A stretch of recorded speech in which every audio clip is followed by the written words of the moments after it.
I chose the name of my YouTube channel very carefully. Let that be the theme for this video. Welcome everyone to the Guardian Chronicles. In today's episode, pain. Did I not say that something like this could very well happen? An ending that sucks like the most powerful vacuum you've ever seen in your life. And you could argue that this isn't that it didn't get that bad, but the suckitude is real. And it hurts. I am sad. That's just a fact by my name alone. If I wasn't sad, I wouldn't have a YouTube channel. So, this was an inevitable reality, and it really stinks to feel it. There's a famous song by Frank Sinatra called New York, New York. And one of the iconic lines is, I want to be a part of it. New York, New York. Frank Sinatra was obviously talking about the city of New York, and not about the fandom of Cleveland's baseball team. Like, I want to be involved with it, but I don't want to be a part of this. This hurts. And yet, if it didn't hurt, this would have no meaning. If it didn't hurt, that would be the proof that I didn't care, and that's not true. If I didn't care, I wouldn't make this video. If I didn't care, I would just lament on Twitter and call it a day and be done. But no, there's a beauty in that. And it's especially beautiful when the team you care for so much gives you a reason to believe in them, which they did. Look at their September. I mean, no team in the history of baseball has come back from a deficit of 15 games to win their division before. That has never happened, and we did it. We made history. The 2025 Cleveland Guardians made history. That is spectacular. Every now and again, they will give you a giant box of goodies. I do mean giant. Look at this historical feat. Look at them go. Look at Jose Ramirez and how great he is. He had 3 RBIs today. All-star player. Look at him go. And the thing is, though, Jose Ramirez can only occupy 1 spot in the lineup, and you gotta fill the other 8 spots in the lineup with guys not named Jose Ramirez, and that means you are probably going to lose if the other guys stink, which was the case. I don't want to do a deep dive into every game, but I do want to talk about them a little bit.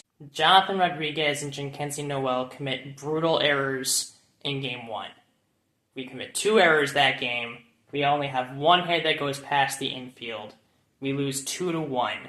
And to be honest, if both teams played clean defense, that game probably should have been 0-0 going into extra innings. That is how good Gavin Williams and Tarek Skubal were that game. And now when future historians talk about this game, they're going to call it the Tarek Skubal Legacy Game, and Gavin Williams is going to be a footnote. He's just going to be a pitcher who was there, even though he's going to end this postseason with an ERA of 0 after pitching 7 innings. I feel terrible for that dude. And you would think with a performance like that, when your team gets that, you should do everything you can to keep him, especially if he's under the age of 27, which he is. But we'll get to that later. Game 2. You put up a crooked number in the 8th. 5 runs. And who were the guys contributing? It wasn't Jose. Jose was eventually intentionally walked, but it was other guys. That was the one inning where other guys showed up, like, collectively. It wasn't an individual effort. It was Rocchio, and it was Kwan, and it was Schneemann. And Manzardo brought the runners to second and third. He contributed. And then Bo Naylor hit the game-clinching homer. We put our best efforts together for 1 inning, and look what happened. And then today, in a way, it was kind of the exact reverse of Game 2. It was razor thin. It was tight for most of it. The Tigers put up a crooked number. We even put up a couple runs to make this final score more respectable. Again, Jose Ramirez with all 3 RBIs. We still lose. I don't want to do much of a deep dive into the games beyond what I've already said. There are reasons to criticize Stephen Vogt, because I don't think there was a single Cleveland sports fan who wanted Jackenzie Noel to be on the roster, let alone get a spot in the starting lineup in Game 1. And based on how he performed in this series, I think the fans were right. But ultimately, Stephen Vogt, I believe, did the best with the hand that he was dealt. A serious baseball team that wants to try to win is not going to be relying on an outfielder who has never played major league games before. No baseball team whose mission it is to win the World Series is going to be using that approach. And that's not a critique of Chase DeLauder. Apart from his drop in Game 2, seriously, he might have been the second best hitter in our lineup beyond that. That's how trash the offense was. And it was like this all year. Even when we were winning in September, our offense mostly didn't show up in those games. It was just the pitching being rock solid. And even look at this series. How many runs did we give up in total? We gave up 9 runs in 3 games. 3 runs allowed per game is still spectacular. You gotta score. You gotta score runs. And for the most part, we didn't do that. Why didn't we do that? There is room to blame certain players. Stephen Kwan, holy cow, his series was terrible. And beyond Jose Ramirez, I guess you can point to Rocchio had a big home run in Game 2. Bo Naylor, of course, had a big home run in Game 2. George Valera got us on the board in Game 2. He was trying. I'll give him credit. Did Arias do anything? I love Kafis, but he was effectively a non-factor. Schneemann had 1 clutch hit in Game 2. He didn't do anything else. You can't say that we're going to try and win the World Series, and that's the offense you're going to put up. You can't have it both ways. Either you're trying, or that's your offense, in which Jose Ramirez is putting the entire offense on his back. It doesn't work. The Dodgers won the World Series last year. Did the Dodgers win the World Series because Shohei Ohtani put the entire team on his back? No. It's because Mookie Betts was there. He's really good. Freddie Freeman is there. He's really good. The Dodgers approach every season with the World Series goal in mind. And so they built the best roster to try to achieve it. Can you really look at the Cleveland Guardians organization and say, yes, we are trying to build a World Series winning team? Be honest with yourselves. Can you really do that? Here's the reality. Game 1, Gavin Williams pitched a spectacular game. He established himself as the ace with his almost no-hitter against the Mets in August and remained dominant the rest of the year. We might never see him pitch in a Cleveland uniform again. Stephen Kwan. We love Stephen Kwan. Established himself as a quality leadoff hitter. Terrific plate discipline. Gold glove level outfielder. He's made it clear in the past that he wouldn't mind going elsewhere. You really think we're going to spend money to keep him here? I don't think so. We've probably seen his last games in Cleveland uniform. And they weren't even good games. He was terrible. And the only reason Jose Ramirez stayed here is because he was willing to take a discount. A discount that's probably cost him tens of millions of dollars per year. Jose Ramirez has sacrificed a lot of money to be on this team that will not give him other star players to work with. You can't blame that on Stephen Vogt. He's been working with the hand that he's been dealt, and I think he's done an admirable job, even though I don't think he was all that good as a manager in Game 1. You can't blame that on Mike Chernoff or Chris Antonetti either. They're also working with the hand that they've been dealt. They don't decide, okay, it's time to spend money, and then go do it. They don't control when it's time to spend money. That comes from the Dolans. Larry Dolan.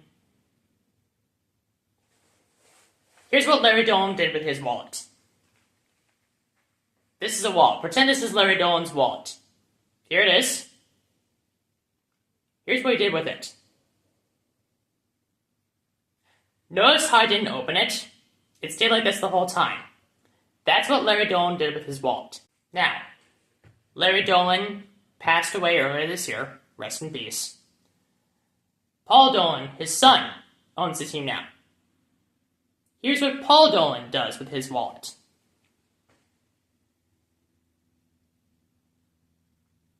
Sealed real tight. And you're not going to get open. You're not going to be able to say, "Open sesame!" and then the wallet will open. It won't happen. It's a really hopeless feeling. Knowing for a fact that the guys who control when and how money is spent won't spend money to make your team better. And I know for a fact this is not just an issue with Cleveland's baseball team. Dude, we are not alone in this. Go talk to a Twins fan. Twins fans are going through it because ownership has kicked them to the curb and smacked them across the face for decades. The White Sox? Holy cow. Jerry Reinsdorf has an iron grip on them and it shows. The Angels? They spend money and do nothing else. Their culture is toxic and it's because of their owner, Artie Moreno. The A's? You think Oakland fans are happy that their team left and abandoned them? I don't think so. The Rockies? 43 and 119? Do you really think that happened because the Rockies magically became bad, or did their owner decide that that was okay? The Reds? They made the playoffs. Good for them. Tito's a great manager. Do you really think the Reds, based on their owner's track record, are going to improve the team beyond what they saw this year? Probably not. The Pirates? The Pirates are keeping their GM. Their GM, Ben Cherington, probably the worst GM in baseball. Why? Because their owner is cool with how he's doing his job. He doesn't want the Pirates to win. It's a hopeless feeling, knowing you've got something special. The Cleveland Guardians have a special culture. They have a special superstar who's going to go into the Hall of Fame and is likely going to have a statue built for him very, and I mean very shortly after he retires. The legacy of Jose Ramirez will be carried on through generations of future baseball legends in the city of Cleveland and in the sport. The legacy of the teams he's on will be tainted with the stench of mediocrity and not trying to win because the owners didn't want to. And that's why I'm not screaming, and you won't hear me scream this video. Yeah, I was mad that we committed 2 errors in Game 1 compared to getting only 1 hit past the infield. But if your lineup is Jose Ramirez and a bunch of guys who can't hit baseballs, you get what you pay for. I was definitely nervous throughout all of Game 2. Putting up the crooked number in the 8th was certainly a nice treat. But that was a miracle, let's be honest. Especially considering Rocchio, Naylor, Kwan, Schneemann, all 4 of them did nothing else all series. You get what you pay for. In Game 3, sometimes your bullpen blows it. Sometimes their pitching is just better than yours, as that was the case for the Tigers. Detroit's pitching was better than Cleveland's pitching today. Lineups are built for the intention of scoring runs. There was only 1 player that was bringing runners home today. The other 8 guys, what are they doing? Ultimately, though, you get what you pay for. It's easy to complain about teams like the Dodgers and the Yankees and the Mets and teams like that, the Astros, the Cubs. It's easy to complain about those teams buying all the free agents because, oh, it's not fair that we can't get those guys. Newsflash. Your favorite team can't get those players because your owner doesn't want your team to win. Don't blame the owners that want to win for getting the players. Blame your small market team's owner for choosing to remain small market and not spend money. I don't blame the Dodgers for getting a bunch of star players every year. I don't blame the Yankees for getting a bunch of star players every year. I don't blame the Astros for trying to extend their dynasty for as long as possible. I don't blame the Mets for setting the record every year in terms of highest payroll in MLB history, even if it does sometimes lead to a hilarious collapse like it did this year. I don't blame them for trying. Who's stopping them? No one. You know who could be stopping them? The Dolans. But they don't want to. I guess I probably should say some nice things about the Tigers, because I have been bashing them a lot over the last 2 weeks, and they deserved it. They were playing horribly, but you know what? The playoffs are a different beast. They figured it out. They won. Good work. Detroit, Seattle, that's going to be a good series. The rest of the playoffs, I'm sure, are going to be fun. So best of luck to you. You guys are good. And objectively, you guys play fun baseball. You do. You're the better team today. You're the better team in this series. Good job. This won't be the final episode of the Guardian Chronicles for this year. I do want to say more, but that will probably be after the World Series concludes. So until then, it is time to close this chapter of the Guardian Chronicles. If your star player is surrounded by a bunch of guys who can't hit baseballs, and your ownership group is content with that, that means you get what you paid for.